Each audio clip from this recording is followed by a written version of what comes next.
We're going to check for Michael real quick. Count to 5. 1, 2, 3, 4, 5.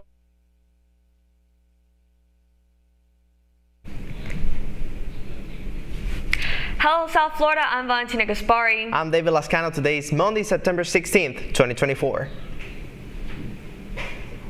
Live from the Lee Caplin School of Journalism and Media in North Miami, this is Caplin News. The suspect of a second assassination attempt against Donald Trump is due in court. This Monday, authorities released a photo of him in custody and disclosed that this court appearance is at 10 a.m. The former president was golfing at West Palm Beach when the gunshots went off. And officials have confirmed he is safe. CNN's Leigh Waldman brings us more details.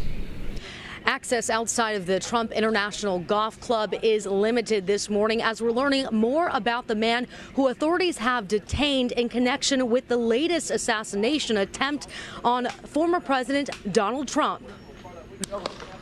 For the second time in 2 months, former President Donald Trump is the victim of an apparent assassination attempt. So I don't think this is the last we'll see of crazies out there trying to do this. Sources say Trump was moving between holes 5 and 6 at his Florida golf club when gunshots went off. The golf round, a last-minute addition to his schedule.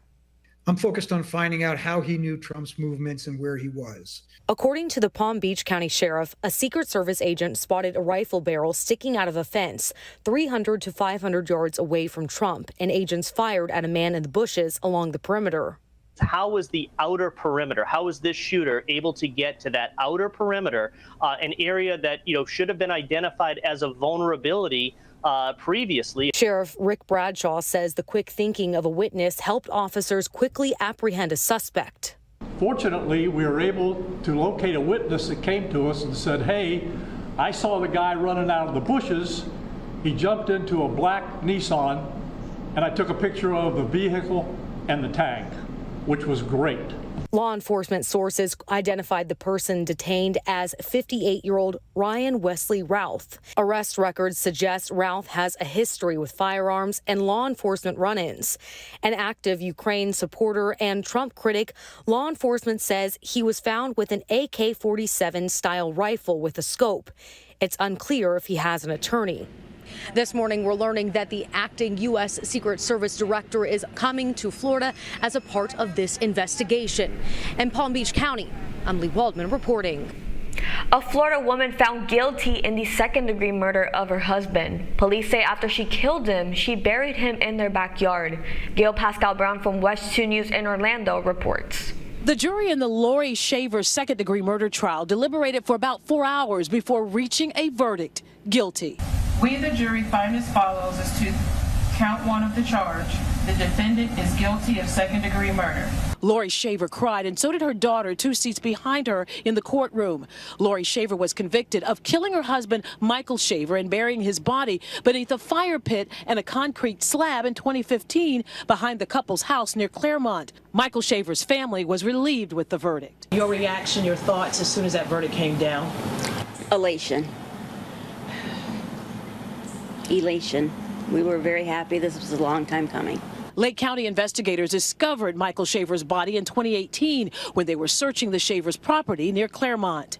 It does sadden me that it took this long to get justice for them.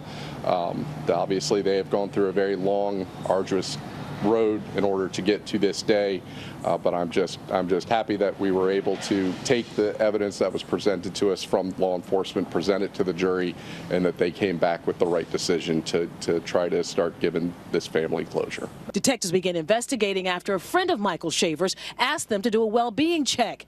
Lori Shaver's defense attorney responded in this way. It's sad, it's unfortunate. I don't know obviously what the jury hung their head on. I don't believe that the state competently prosecuted the case. There was no cause of death actually linked up to Lori Shaver. I think it was very speculative. Lori Shaver's sentencing is tentatively set for November 25th. She faces life in prison. Before leaving, the family read a prepared statement thanking all the law enforcement involved in this case for their beloved Michael Shaver. He did not deserve what happened to him. His friends and family, and now the public, know what a great man he was. He will forever live on in our hearts. That was Gail Pascal from West 2 News. Lori Shaver's family was too distraught to speak with reporters, but her defense attorney confirms they will appeal the verdict.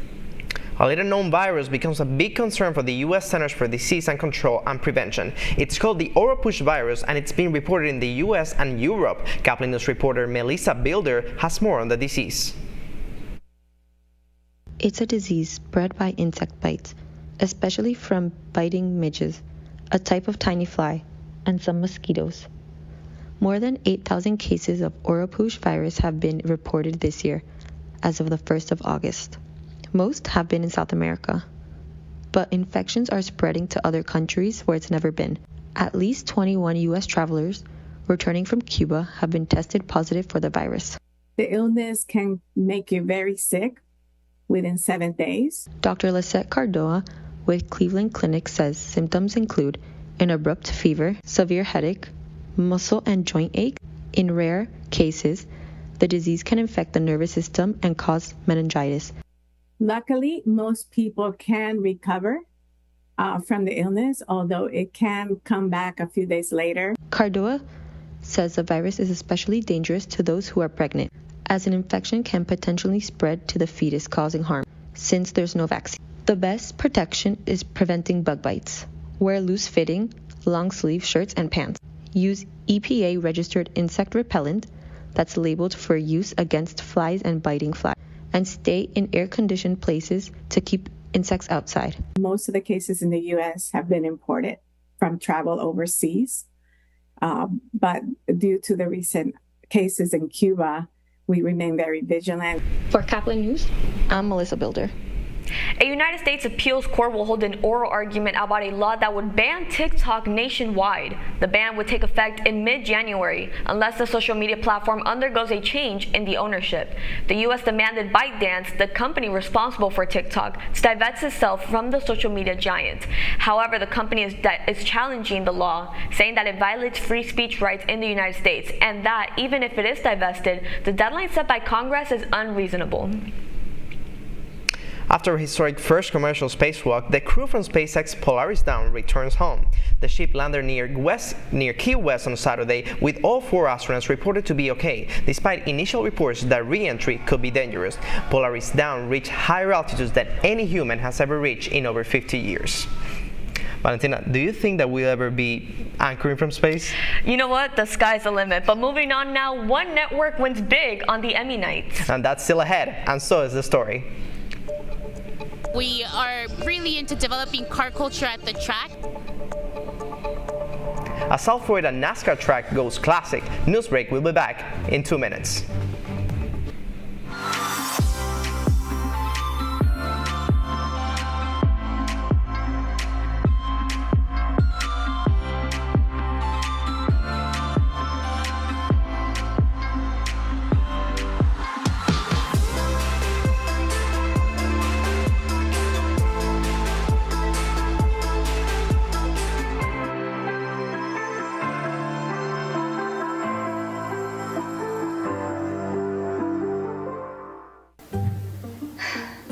Really use a new tablet. I just don't have the money.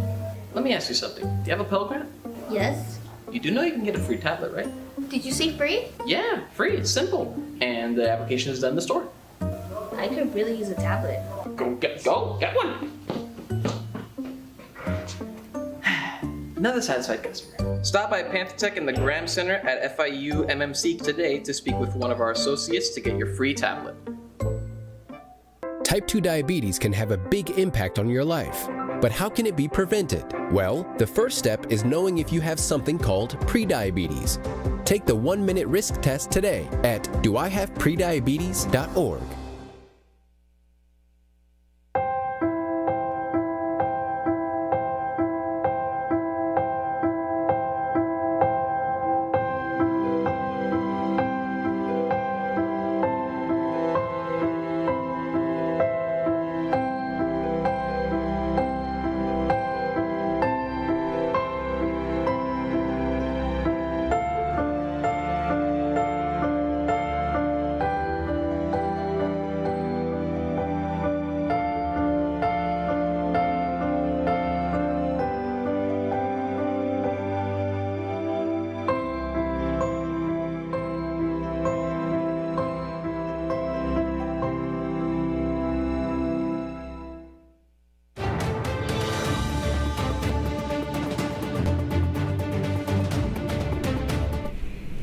A slowdown at Homestead Miami Speedway with cars being placed instead of raced. Known for its fast cars, Homestead Miami Speedway hosted an event of different speed this weekend. Caplin's Dylan Pizzay has more on the story. Hello everybody and welcome to Homestead Miami Speedway. Normally you'd see cars here going over 200 miles an hour, but today they're all sitting still for the Homestead Miami Speedway Cruise and Groove. The Homestead Miami Speedway is famous for having cars rocking around the track throughout the year, but this is the first annual Cruise and Groove, an event where people can bring their own old school cars from the 70s to 2000s and display them. I spoke with Jennifer Melendez, Director of Marketing at the Speedway, to see why they were trying this new style of event. We are really into developing car culture at the track. We fill the year with so many events that really lean into South Florida car enthusiasts, and so this was born out of that, combining music, cars, and just really creating another fun opportunity for folks to enjoy those two things. After spotting a nice-looking 1990 Chevy 350, I spoke to the owner, Andrew Porras, to get the backstory on the truck. My dad bought it from an old man for $500, and ever since, I've been putting a lot of money into it. First, you can obviously see the paint, brand new AC, new bed because those hit. I had to do all the rhinos, I needed a new hood, new mirrors, a whole bunch of stuff. I get a lot of attention just driving it. Everyone looks at me, they all wave at me, it's kind of nice. Finally, I spoke to a local car enthusiast named Philip Manfredi to get his take on the event. I heard that there was an event over here, and I've always liked cars. They're fast, they're cool designs, they're all varied. Some are a bullet car over there. It's based off of a movie. There's a car behind me, which is based off of the Decepticon. It's fun. I like the music. I like the vibe. It's cool. Well, that's all the time we have here for Homestead Miami Speedway's Cruise and Groove. If you like this event and want to come see it, they'll be back right here next year at Homestead Miami Speedway. For Caplin News, I am Dylan Pizzay. The Emmy Awards ring in TV's biggest night in Los Angeles. It was an exciting year for the FX network. The cast and crew from The Bear earned 11 statues from their record 23 comedy nominations. In the drama category, Shogun took home 18 Emmys from its 25 nominations. And father-son duo Eugene and Daniel Levy made their hosting debut at the event. You're watching Newsbreak, and we're coming right back.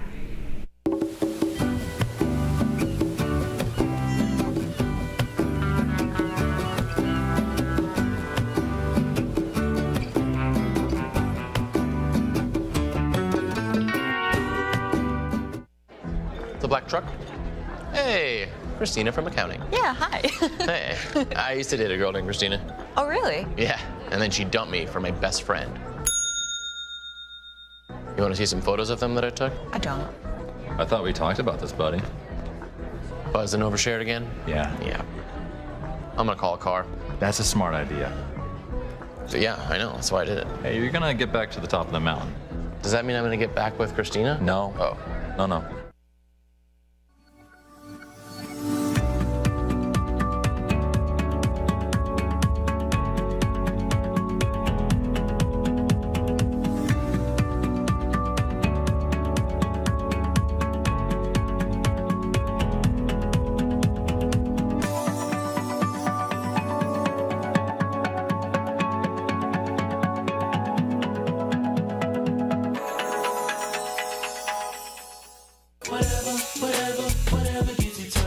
There are a lot of ways to reach out to a friend about their mental health.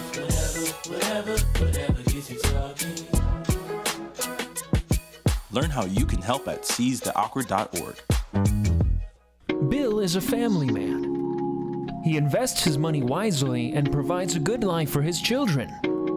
Just one problem. He often opens emails from senders he doesn't know, and his computer is not password protected. One day, Bill checked his bank account and 94% of malware attacks originate from emails. Don't be like Bill. Take your cybersecurity seriously. That's all the time we have for Newsbreak. I'm David Lascano. And I'm Valentina Gaspar. Get more news anytime at caplinnews.fiu.edu. And stick around because Sideline is coming up next.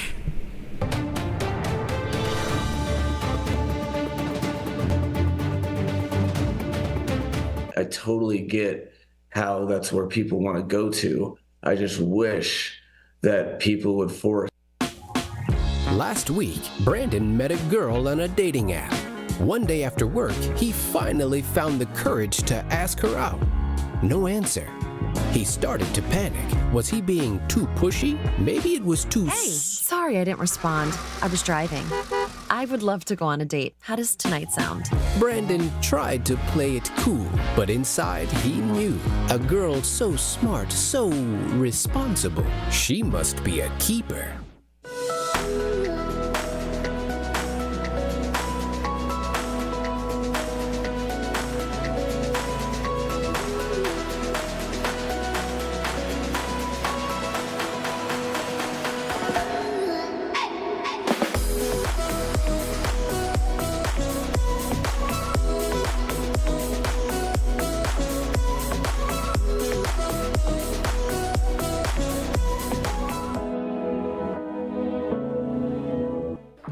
How do you know when you've made the right decision? It's the feeling you get in your gut. I have yours. I have Mike 1. It's the feeling that says, sure, I can have a drink. Or the feeling that says, okay, I've been drinking. Now what? It's the voice inside you that says, I'm buzzed. Better leave the car when it's time to go. Plan ahead. Catch a sober ride. Buzz driving is drunk driving. Every day. Millions of people are connecting. And even though we're overcoming obstacles, watching each other's backs, and banding together, we should still make an effort. We should still make an effort to get to know each other on a deeper level. Father, cosplayer, mentor, actor. It's time we take a step forward. It's time we take a step forward. Come together and discover how accepting our differences can make us stronger.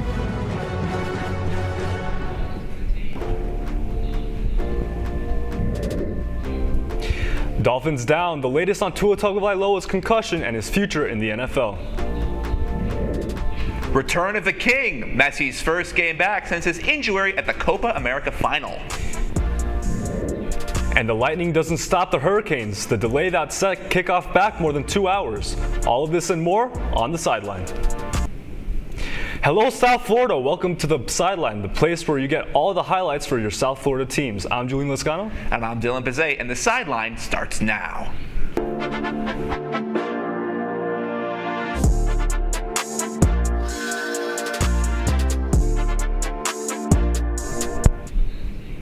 After exiting Thursday's game late in the third quarter, Dolphins quarterback Tua was diagnosed with yet another concussion. This is his third concussion in 3 years, and it's been reported that Tua will not retire and met with neurologists. He aims to come back and play in the near future. I totally get how that's where people want to go to. I just wish that people would for a second hear what I'm saying, that bringing up his future is not in the best interest of him. There is no timetable available at the moment as to when Tua might possibly return, but has not been ruled out for the season. Head coach Mike McDaniel said in the postgame interview that he's the starting QB of this family. The Dolphins will continue their season with Skylar Thompson running the offense. The team will travel to Seattle to take on the Seahawks on Sunday at 4:05 p.m. Eastern Time. Lionel Messi is back with Inter Miami after injuring his ankle in the Copa America final, and now he's back. This Saturday, Inter Miami played against Philadelphia Union, and the Argentine captain, who has not played since July 14th, made history. He scored 2 goals in 4 minutes. Luis Suarez also scored the final score. It was Inter Miami 3, Philadelphia 1. Miami will head home to play Atlanta United this Wednesday at 7:30 p.m. NBA star and Heat legend Dwayne Wade will be immortalized in stone alongside other greats of the game outside of the Kaseya Center on October 27th. The Miami Heat released on Instagram this week. The team had hinted at the tribute back in January. Miami Heat president Pat Riley stated that Dwayne's legacy is a towering one, not only for the Miami Heat, but for the Miami-Wade County. I can't think of a better way to honor him than memorializing that legacy. It was close, but the Marlins came up just short against the Washington Nationals in D.C. this past weekend. While the Marlins struck first, Washington's offense came to life when the Nationals took a 3-1 lead heading into the 6th inning. The Fish tried to keep it close, but the Nationals came through with the victory. The final score was Marlins 3, Washington 4. The Marlins head back home to begin their series with the mighty Los Angeles Dodgers. Thunderstorms delayed the Miami Hurricanes game against the Ball State over 2 hours on Saturday. Sidelines Esteban Rodriguez was there. When things were looking clear for Hurricanes football and fans were taking their seats, Lightning near the stadium called for a delay and everyone not under coverage was asked to leave their seats and back in the concourse to wait out the delay with just 30 minutes left till kickoff. Appreciate you guys hanging in. Certainly appreciate the fans that hung in as well throughout the successive delays. The delay set the game back almost 2.5 hours, but Canes quarterback Cam Ward says that the delay did not affect him or his teammates' game. No, not really. Everything's a mindset. So, the more I can, stay, in the right mindset for myself, and the team can do that for themselves, I think just no matter what, adversity is, we'll be able to get past it.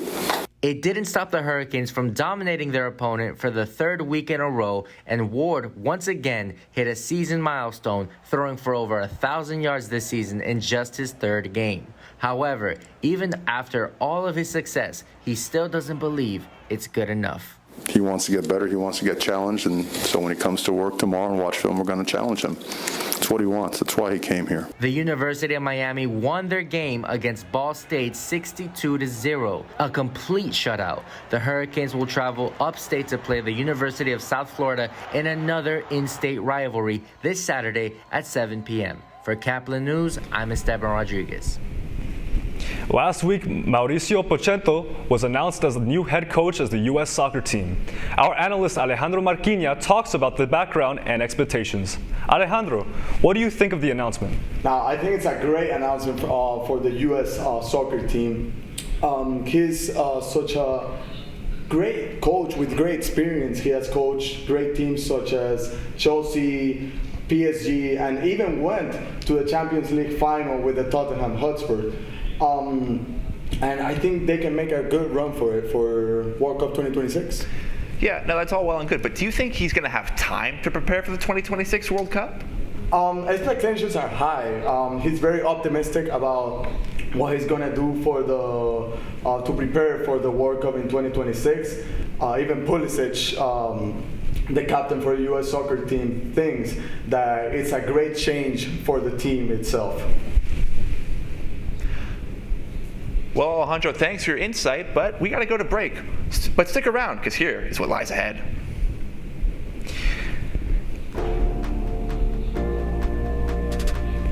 So it's not really a rivalry because it's not really a competition for them. Sideline will take a timeout, and we'll be right back after the break.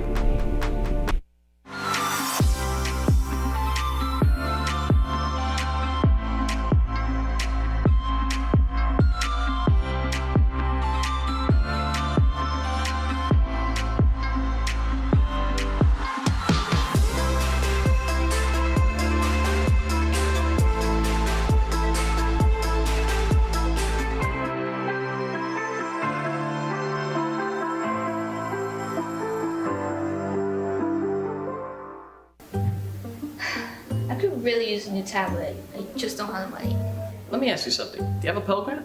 Yes? You do know you can get a free tablet, right? Did you say free? Yeah, free. It's simple. And the application is done in the store.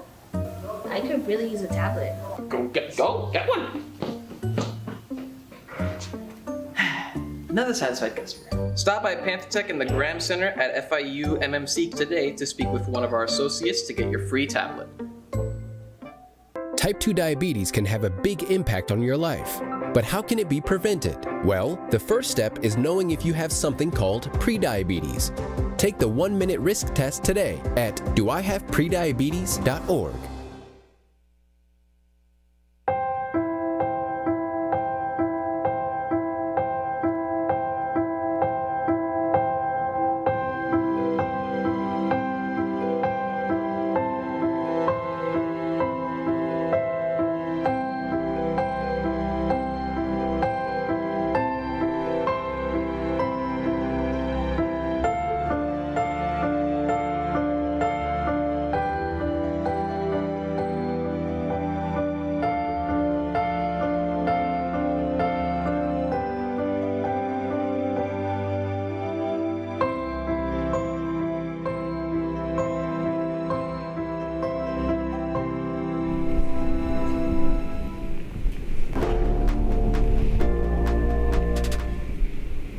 The FIU Panthers and fans traveled north to Boca Raton to take on state rivals FAU on Saturday. Sidelines reporter Nicolette Esper heard from fans from both sides of the field. Up in Boca Raton, fans from both universities came out and showed out as FIU met FAU this past weekend for what they call the Shula Bowl. Gathering for dance parties, laughs, and football chats just hours before kickoff, fans spread for a parking lot-wide tailgate to cheer on their team. I'm going to call it a rivalry. I mean, we beat them every single year. FIU ain't got nothing on FAU. Ever since I've been here, we never, ever lost to them. So it's not really a rivalry because it's not really competition for them. Everyone at the Shula Bowl had no hesitation in proving who they were rooting for. Win, no matter how we can. I mean, defensively, we got some dogs on the defense, and I believe their offense will also go out there and just strive. I think Q1 going to drop 3 on these boys' heads. I think we're getting 18 from Q1. And then I think defense, we got a pick 6 coming. I think we win by 2 scores at least. This long-lived rivalry has led many fans to their own traditions for game day. My brother, number 44, Keegan Davis, shout out Keegan. I actually do not wear his jersey until I am sitting down in the stands. Then I put it on, and it's weird. It's a weird superstition. This was a thrilling game between the schools, with FIU securing the 38-20 game, with Nkosi Perry leading the way with 290 passing yards and 3 touchdowns. FAU's defense played a pivotal role, allowing only 220 total yards for FIU. This is a game that continues to show the rivalry between the two teams. For Caplin News, I'm Nicolette Esper. It's time for our game picks this week. Adrian Laura predicts how South Florida teams will do this week. Thanks, guys. We have a fun-filled week of South Florida sports heading your way. You can catch all of these games live at your local broadcasting stations. Kicking things off, we have Inter Miami versus Atlanta. That will be this Wednesday at 7 p.m. Messi had a phenomenal game as returned back to Inter Miami against Philadelphia. We do have a little bit of short defense with some injuries and some suspensions, but I do think Inter Miami will come up on top against Atlanta.